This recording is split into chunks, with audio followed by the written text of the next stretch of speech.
on one of my albums, I mean, a few of my albums, I've talked about this industry.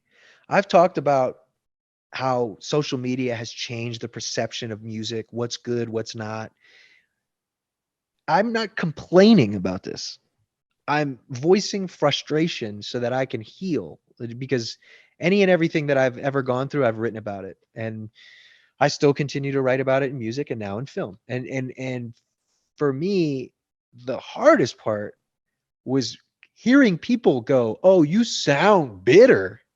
When really it's like, what? No, no, no, no, no, no. I'm just voicing how I feel about this. So when I was a kid on his come up, like, I'm fucking broke, life sucks, like my family ain't shit, blah, blah, blah. People were like, yeah, yeah. And then now my shit has changed. It's like I have to juggle millions of dollars in personal relationships. And people just want the young, hungry version of me from 10 years ago and da da da. And I write this out because it's what I'm going through. And then people will be like, man, this isn't as good as the old shit, or you sound like you're complaining, or you're this or you're that. In that, I could keep going even deeper, like fuck these people and blah, and like even deeper. But for me, it was never about that. It was always about um,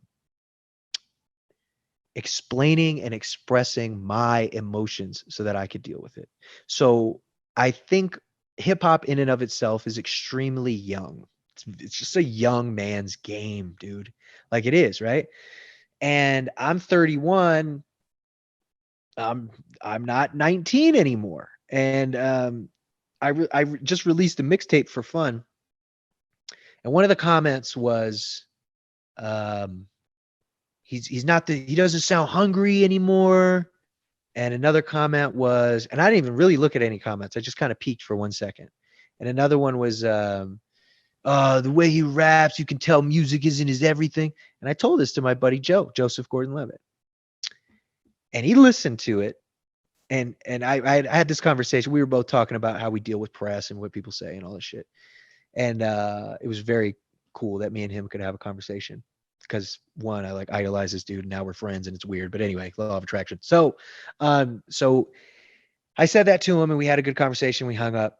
Like 2, 3 days later, he texts me this really beautiful text message, and he goes, "Hey man, I just listened to the project," and he goes, "It's my favorite one because it's called the Bobby Tarantino series. It's like another alter ego within an alter ego of Logic." And he was like, "You know what you said about the kid who's like, you don't sound hungry anymore, like you're on your come up?" He goes, "You're not." He says, "You're not on your come up. You're a grown man." And he was like, and I love this. He was like, "I hate listening to people, rappers mainly, in their 30s and 40s trying to pretend to be like they're 19 and talking about hoes and I got the newest Fendi clothes and I got this and da da da da." And it's like, here you are talking about doing your best to be a good father, staying faithful to your wife. He's like, "You are not a kid on his come up. You are a grown man and you are writing music and making, content for people of your age."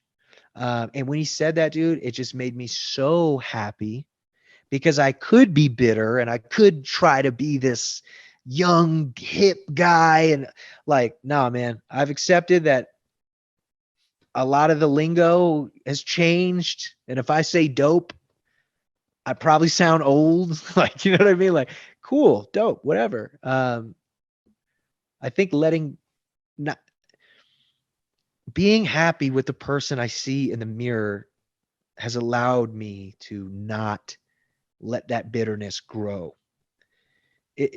I'll never be perfect, man. You know what I mean? It's like when I was a twig, when I was 100 pounds, I was so self-conscious about my body.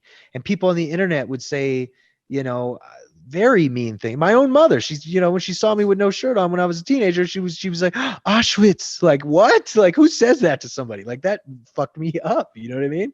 And then so I had this like thing in my head that was like, I need to be the strong guy. And then finally I put some man weight on, and at 28 years old, I would wake up at 5 in the morning and drop down like Bruce Wayne and do 200 push-ups in sets of 50 before I even started my day. I was in the gym 5 days a week for 2 hours a day. And do you know why? For other people. Like, that's what it was really about. Don't get me wrong. I did want to be a little healthier. I changed some things in my life. But and I know I'm going on here and I'm all over the place, but this is me. This is your guest. So so I was working out and I was doing it from a place of health, cardio and lifting weights. But then on the internet, people are starting to notice that this, like, dude who looks like the stick bug from A Bug's Life is now kind of putting on weight, and they're calling me Bobby Biceps and shit. And that gets into my head, and it's like brainwashing me that I have to be this strong, manly man and blah, blah, blah. And you know what? It took me being physically the strongest I'd ever been, the biggest I'd ever been in my life, to realize that all of that had nothing to do with strength, and that I had been strong my whole life, and I didn't need some outward physique to show me that or prove that to anybody else.